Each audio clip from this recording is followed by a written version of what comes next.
Hey everyone, my name is Karen, and today I want to share something that completely changed the way I saw my life. It all started when I ran into Jake, an old friend from college. We hadn't spoken in years, but one afternoon, he reached out, saying he was in town for work and wanted to catch up. At first, I wasn't sure if I should meet up.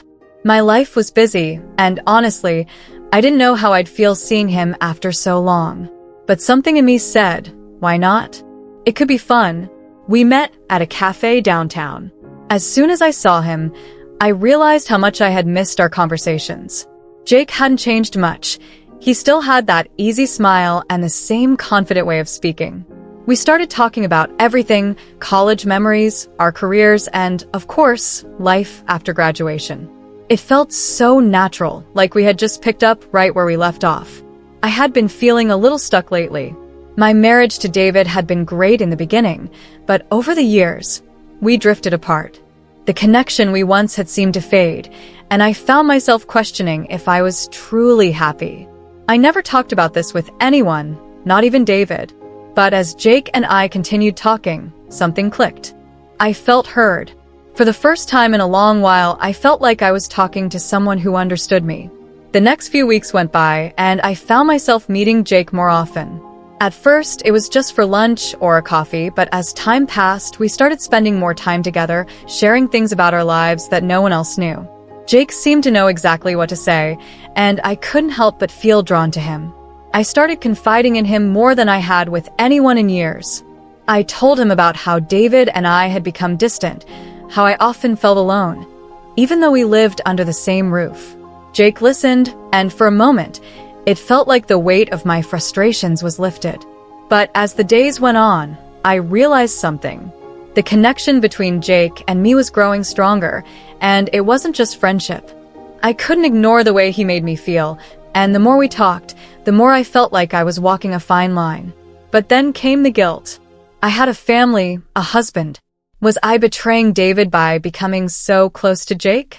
I didn't want to hurt anyone, but at the same time, I couldn't deny how much I enjoyed Jake's company. It was a complicated feeling that I couldn't shake off. Before I continue, please make sure to like this video and subscribe to the channel. I have a lot more stories coming your way. It had been a few weeks since Jake and I started meeting more frequently, and the more time I spent with him, the more confused I became. I was still with David, and yet, every moment I shared with Jake felt like a breath of fresh air. It wasn't just the way he listened to me, but how he made me feel alive again. He was different from David, spontaneous, passionate, and full of energy. I felt like I could be myself around him, something that had slowly been fading in my marriage. One evening, we went for a walk by the lake, just the two of us. It was getting late, and the sun was beginning to set, casting everything in a soft, golden light. We stopped on a bench, and Jake turned to me with a smile. You know, he said, I always admired your independence back in college. You seemed like you had everything figured out. I laughed, unsure of how to respond. The truth was, I didn't feel like I had anything figured out anymore. My life had become routine, predictable, and honestly, kind of boring. We talked for hours, and by the time we said goodbye, I realized just how much I had opened up to him. I had told him things about my marriage, my dreams, and even my fears. He didn't judge me, didn't make me feel like I was being foolish. Instead, he made me feel understood. The next day, things felt different. I found myself thinking about Jake constantly. When I was at home with David, I couldn't focus. My mind kept drifting back to that conversation by the lake, to the way Jake had looked at me. And when David spoke, I couldn't help but feel that something was missing. There was a distance between us that I couldn't ignore. Later that week, Jake invited me to a dinner at a small restaurant downtown. As I sat across from him, I realized that this wasn't just a friendly dinner. The atmosphere was charged, filled with a tension I couldn't deny. He was so close to me, his presence almost overwhelming. And for the first time in a long while, I felt desired. I had forgotten what that felt like. I kept telling myself that this was just a friendship, that I was just looking for someone to talk to. But deep down, I knew it was more than that. There was an attraction between us that I couldn't shake off, and the more I tried to deny it, the stronger it became. But I couldn't forget about David. I owed him more than this. I wasn't the type of person to cheat, and yet, here I was, feeling like I was on the brink of crossing a line I wasn't sure I could come back from. It felt like I was caught in a storm, torn between two worlds. The rational part of me knew I had to stop this before it went any further. But the other part of me, the part that was craving excitement and connection, didn't want to let go. I had to make a decision, but I wasn't sure I was ready. I couldn't stop thinking about Jake. Every time I was with David, it felt like I was going through the motions, pretending everything was okay. But inside, I felt like I was suffocating. I tried to remind myself that I was married, that I had made vows, but the more I saw Jake, the harder it was to ignore what was growing between us. It wasn't just the attraction, it was the emotional connection, the way he made me feel understood and alive. It was something I hadn't felt in years, not with David, and certainly not with anyone else. A few days later, I found myself sitting in my car outside of Jake's apartment, hesitating. My hands gripped the steering wheel, my heart racing. Was I really about to walk into a situation I knew would change everything? My phone buzzed and I glanced at the screen. It was a text from David. "Hey, babe, just wanted to check in. Miss you." The message stung. How could I do this to him? How could I risk everything for a man I hadn't known for long? I texted him back quickly, pretending everything was fine. But as I put my phone down, the doubt lingered. My mind was in turmoil, torn between two people, two lives. When I finally walked into Jake's apartment that afternoon, it felt like something was about to happen that couldn't be undone. He greeted me with a soft smile, his eyes searching mine as if he knew exactly what I was thinking. I sat down and we started talking, but the conversation quickly turned deeper, more intense. I told him about the conversation I had had with David earlier, how I felt trapped in a marriage that no longer seemed to fit. Jake listened, his expression soft, but there was something else in his eyes, something that told me he understood all too well. "You deserve to feel wanted, Karen," he said softly, his voice low. "You deserve someone who sees you, who really sees you." His words hit me like a wave. It was everything I had been feeling, but had never said out loud. I wanted to respond, to tell him how much his words meant to me, but instead, we sat there in silence for a few moments. The air between us was thick, and every beat of my heart seemed louder than the last. Slowly, he reached out and took my hand in his. It felt so natural, so right, that I didn't pull away. Instead, I let him hold it. I knew what this meant. I knew where this was headed. And yet, a part of me, an unwilling, rational part, tried to hold back, tried to tell myself that I wasn't ready to cross this line. But I had crossed it already. I had been crossing it every time I saw him, every time we talked, every time we shared a look that said more than words could. I pulled my hand away, feeling a rush of guilt flood through me. "I'm not sure I can do this," I whispered. "I'm married, Jake. I can't just walk away from everything." Jake didn't say anything for a long moment, just watching me with that intense gaze. "You don't have to walk away from everything," he finally said. "Just take a step. One step at a time." That was all it took. His words were a challenge, a temptation, and I wasn't sure I was strong enough to resist. I had to make a choice. But did I really have a choice anymore? The days that followed felt like I was living in a fog, unable to see clearly or make sense of anything. I couldn't stop thinking about what had happened with Jake. That one moment, when he held my hand and whispered those words, had changed something inside me. I kept replaying it in my mind, wondering if I had made a mistake. But every time I tried to pull away, the connection between us only seemed stronger. I hadn't meant for it to happen, but now I was in too deep. David could sense something was off. I tried my best to keep things normal between us, but the strain was visible. I found myself distracted, lost in my own thoughts. When David spoke, it was as if I was hearing him from a distance, my mind focused on everything but him. I knew he was trying to reach me, trying to make things work, but it was getting harder to pretend everything was okay. One evening, David came home early. He looked at me, his eyes filled with concern. "Karen, are we okay?" he asked. "You've been distant lately. Is something wrong?" I froze, unsure of what to say. The truth was, everything felt wrong. I wasn't sure who I was anymore, let alone where I stood in my marriage. The easy answer would have been to lie, to say I was just stressed or tired. But deep down, I knew that wasn't the truth. "Everything's fine," I said, forcing a smile. "Just been a little overwhelmed with work, that's all." David nodded, but I could tell he didn't buy it. There was a moment of silence before he spoke again. "You know you can talk to me, right? Whatever it is, I'm here." Those words, meant to comfort me, only made the guilt I was already feeling even worse. I wanted to reach out to him, to tell him the truth, but how could I? How could I admit that I was emotionally and physically drawn to someone else? How could I confess that a part of me was already slipping away? The next day, I found myself at Jake's apartment again. I hadn't planned on going, but it felt like I was being pulled toward him, unable to stop myself. When I walked in, Jake was waiting for me, his smile warm but his eyes searching mine, like he could see right through me. "I didn't think you'd come," he said softly, his voice a mix of relief and anticipation. "I've been thinking about you." And just like that, all the guilt, all the confusion melted away for a moment. It was just us, no other obligations, no outside distractions. Just the two of us. I knew I shouldn't be here, that I was making a choice that would hurt both David and myself. But in that moment, it felt like the only thing that made sense. We spent the afternoon together, talking, laughing, and for a brief time, I felt like I had found something real again. But the question kept nagging at the back of my mind. What was I doing? Was this worth losing everything for?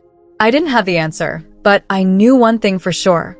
I couldn't turn back now. I woke up the next morning with a heavy heart.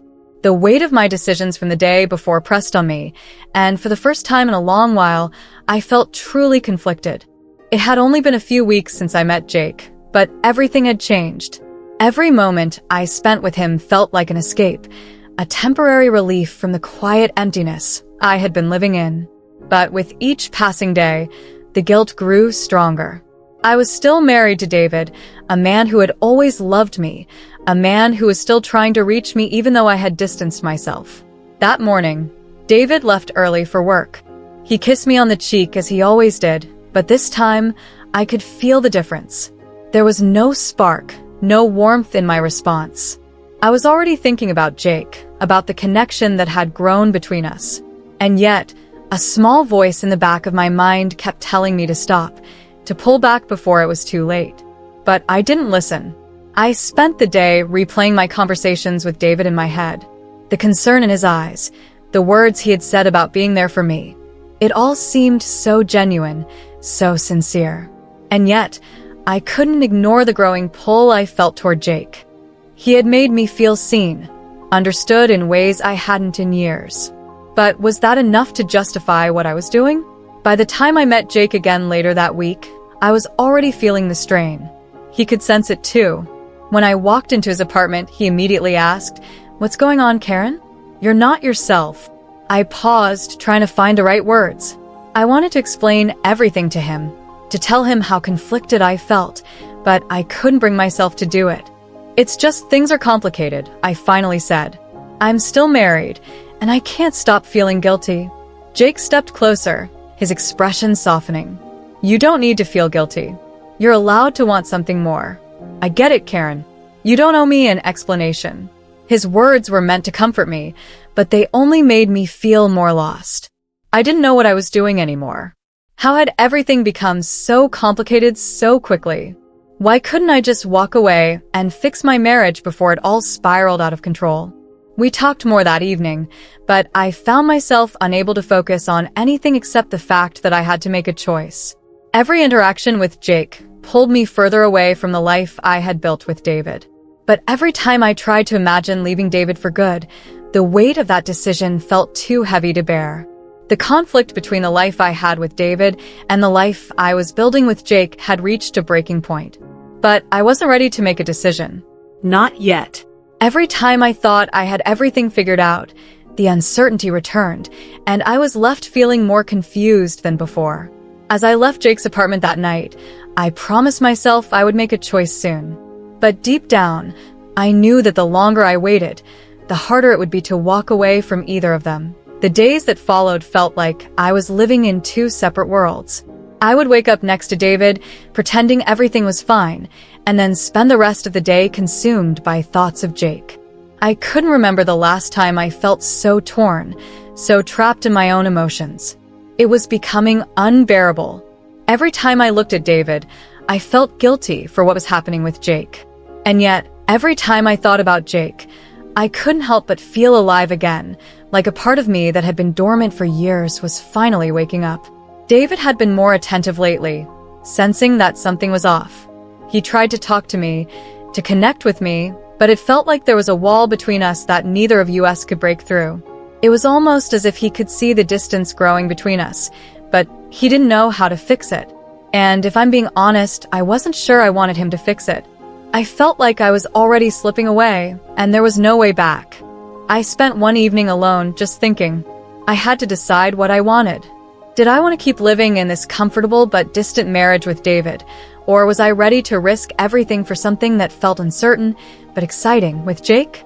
The more I thought about it, the more I realized that the answer wasn't as clear as I wanted it to be. That night, Jake called me. His voice was soothing, but there was an edge to it that I hadn't heard before. "Karen, we need to talk," he said, his tone serious. "I've been thinking a lot about us, about what this is." I felt a knot tighten in my stomach. Part of me wanted to avoid the conversation. The last thing I needed was to dig deeper into this situation. But another part of me, the part that had been yearning for something more, knew this conversation was inevitable. When I arrived at his apartment, Jake was waiting for me. He didn't waste any time. "I can't keep doing this, Karen," he said, his eyes intense. "You're married, and I'm not trying to push you into anything you're not ready for. But we can't keep pretending like this is just a casual thing." I nodded, feeling my heart race. "I know. I've been trying to figure things out, but it's not easy." Jake stepped closer, his voice softer now. "You need to make a choice, Karen. Because if you don't, you're going to end up losing both of us. And I'm not sure how much more of this I can take." His words hit me hard. Was I really ready to lose everything I had with David? Or was I willing to take a leap into the unknown, trusting that what I had with Jake could be real? I spent the next few hours lost in my thoughts. But by the time I left Jake's apartment that night, one thing was clear. I couldn't keep living like this. I had to choose. But which path was the right one? I didn't know. And I wasn't sure if I'd ever be ready to make that decision. The following days felt like I was carrying a heavy weight on my shoulders. I tried to act normal around David, but it was almost impossible. Every time I looked at him, I felt guilty. I had been avoiding him, lying to him, pretending everything was fine when it clearly wasn't. But what could I say? How could I tell him the truth without destroying everything we had built together? David was still trying to reach me, trying to connect with me in ways he hadn't in years. He took me out for dinner one night, his effort to remind me of the love we had once shared. But even as he held my hand across the table, I couldn't shake the feeling that something was missing. It wasn't that I didn't care about him. It was that I had found something with Jake that I didn't know I was looking for. It was a connection I couldn't explain, something raw and real, and it was pulling me in. I knew I couldn't keep living like this. The lies, the confusion, it was tearing me apart. I had been avoiding Jake for a few days after our last conversation, but I couldn't stop thinking about him. He had made me feel wanted, seen in a way that David never had. But was that enough to justify everything? Was it enough to walk away from the life I had with David, even if it felt like it was slipping away? I met Jake again that weekend. I couldn't avoid him anymore. When I walked into his apartment, I could see the concern in his eyes, but there was also something else, expectation. He was waiting for me to make up my mind. "I can't keep doing this, Karen," Jake said, his voice softer than usual, yet firm. "You need to decide what you want. If you're going to be with David, then I'll back off. But if you're choosing me, then I need to know that this is real. I can't keep waiting around in the shadows." His words hit me hard. It felt like the moment of truth. I had to make a decision, but I still wasn't sure if I was ready.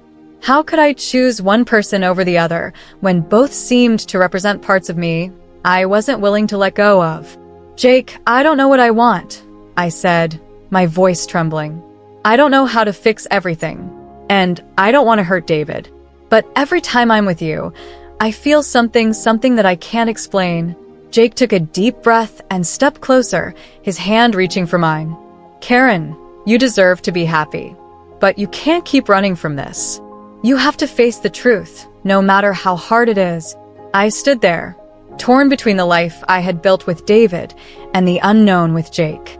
But the truth was, I couldn't keep living in this limbo. I had to face my feelings, no matter the consequences. That night, as I lay in bed next to David, I could feel the distance between us growing wider. The decision I had to make felt like a weight I couldn't lift, but I knew I couldn't put it off any longer. Something had to give. I had to choose. The days after my conversation with Jake felt like a blur. I tried to focus on everything else, work, errands, keeping up the appearance of a normal life, but my mind was constantly racing. It was as if a clock was ticking inside me, urging me to make a choice. Every interaction with David felt more strained. I could barely look him in the eye without feeling like I was lying to him. I wasn't sure how much longer I could keep pretending. One evening, as I sat at the kitchen table, trying to sort through my emotions, David walked in. He was holding a small box in his hands, his expression unreadable. "Karen, I got you something," he said, his voice soft, almost hesitant. "I thought it might remind you of the good times we've had together." I took the box from him, feeling a lump form in my throat. Inside, there was a necklace, simple yet beautiful, a delicate silver chain with a small heart-shaped pendant. It was a reminder of our wedding day, a symbol of the love we had once shared. David smiled nervously, but I could tell he was waiting for me to react. "It's beautiful," I said, forcing a smile. I put the necklace around my neck, but as I did, I couldn't help but feel the weight of the moment. I had put on the necklace, but I hadn't put on the same love that came with it. The truth was, I wasn't sure if I could ever feel that way again. David took my hand and squeezed it gently. "Karen, I know we've been through a rough patch, but I'm willing to fight for us. I love you, and I want us to work, to make things right." His words hit me like a wave. I knew he meant them with all his heart. But as he spoke, I felt something else, a deep sadness, a realization that I wasn't sure I could give him the same love anymore. I had already started to pull away, and now it felt impossible to go back. Later that night, after David had gone to bed, I sat alone in the dark, thinking about the two men in my life. Jake's intensity, his desire to be with me, was so different from the steady comfort I had with David. But what did that comfort really mean anymore? What was the point of staying in a marriage if I couldn't give myself fully to it? I texted Jake that night, telling him I needed to see him. I couldn't wait anymore. The confusion had built up to the point where I knew I had to face it head on. I needed to know if the connection we shared could really become something more, something real, or if it was just a temporary escape from the life I was running from. When I saw Jake the next day, I told him everything: the guilt, the fear, the uncertainty. And for the first time, I truly allowed myself to acknowledge the truth. I was ready to make a choice. The decision had been lingering for so long, but now I could see it clearly. I had to be honest with myself. "I don't know what the future holds," I said, my voice shaky. "But I can't keep living like this. I need to choose, Jake." He looked at me, his eyes filled with understanding. "Then let's take it one step at a time, Karen. We can figure this out together." But as we stood there, holding hands, I couldn't shake the feeling that by choosing one, I was losing the other. The consequences of this decision were enormous, and I didn't know if I was strong enough to bear them. But I knew one thing for sure: I couldn't keep living in the middle anymore. I had to face what I really wanted, even if it meant breaking my own heart. I woke up the next morning with an overwhelming sense of finality. The decision had been made, at least I thought it had. I had finally admitted to myself that I couldn't keep living in limbo. The guilt that had been eating away at me for weeks was still there, but something had shifted. I knew I had to choose Jake. I had to take that step, despite everything I had with David, despite the years we'd spent together. I couldn't tell David immediately. I wasn't ready for that conversation. I had to do this for myself first to know that I was making the right choice. I texted Jake that I would meet him that afternoon, and as the hours ticked by, I found myself growing more anxious. It felt like I was standing on the edge of something huge, something that could change everything. When I arrived at Jake's apartment, he was waiting for me. His face softened when he saw me, but there was a hint of concern in his eyes. "You okay?" he asked, his voice gentle, like he already knew the answer. I nodded, but it was hard to mask the whirlwind inside me. "I think I'm ready," I said quietly. "I'm ready to be with you, to let go of everything else." Jake reached for my hand, and this time, it felt different, more real, more grounded. "You don't have to do anything you're not ready for, Karen," he said, his thumb gently brushing my hand. "But if this is what you want, I'm here. We'll figure it out together." For the first time in weeks, I felt a sense of peace. The tension that had been building between us melted away, replaced by something new, something full of potential, something uncertain but exciting. But just as quickly as that peace came, doubt crept in. What about David? What about the life I had built with him? "I have to tell him," I said suddenly, my voice shaky. "I can't keep lying to him. He deserves to know." Jake nodded, squeezing my hand. "I know, but you don't have to do it alone. I'll be here when you're ready." I left Jake's apartment feeling lighter, but also heavier in a way I hadn't expected. The weight of what I was about to do was so much more than I had imagined. As I drove back to the house I shared with David, I couldn't stop thinking about the years we'd spent together, the love we'd shared, the memories that were now tainted by the choices I had made. When I walked through the door, I found David sitting on the couch, looking up at me with a hopeful expression. "Karen, we need to talk," he said softly. I felt my heart sink. I wasn't ready for this conversation, but I knew it was inevitable. I had to face the truth, no matter how hard it was. "I know," I whispered. "I know we do." Sitting down across from David, I could feel my heart pounding in my chest. I knew this was the moment, the one I had been avoiding for so long. It felt surreal, like everything around me had faded into the background, and all I could hear was the rush of my own thoughts. I had made my choice, but now I had to face the hardest part, telling David the truth. He looked at me with concern, his eyes searching mine for any sign of what was coming. "Karen, what's going on?" he asked, his voice low. "You've been so distant lately. I know something's wrong. I need you to be honest with me." I took a deep breath, trying to steady myself. The weight of my decision was heavy, but the truth had to be spoken. "David," I began, my voice trembling slightly. "I haven't been honest with you, and I've been avoiding the truth for a long time. I'm so sorry, but I've been seeing someone else. It's Jake." David's face went pale, his expression a mixture of disbelief and hurt. I could see the shock in his eyes, and it crushed me. But I had to go on. "I didn't mean for any of this to happen. I never wanted to hurt you. But somewhere along the way, I started feeling like I was losing myself. And I found something with Jake that I haven't felt in a long time. I don't know how to explain it, but it's real." There was a long pause. David's hands clenched into fists at his sides, his knuckles white. The silence between us was thick, and I could feel every second stretching on.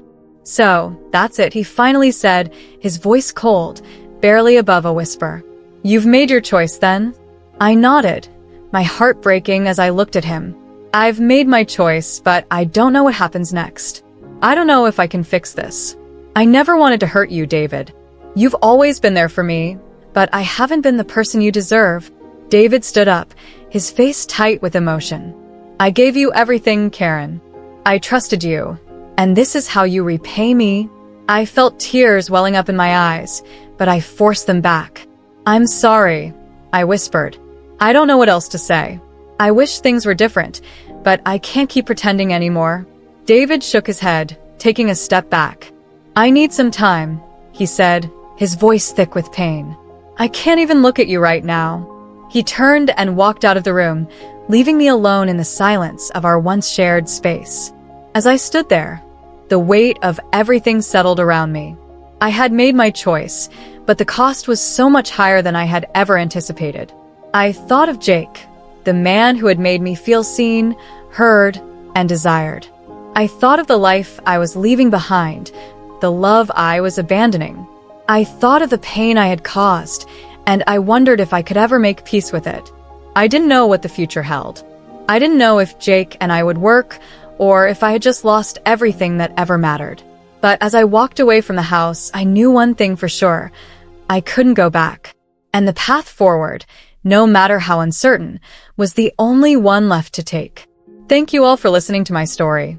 If you've ever faced a tough decision like this, or found yourself questioning the life you're living, I'd love to hear your thoughts. Make sure to like, comment, and subscribe for more stories, and stay tuned for the next one.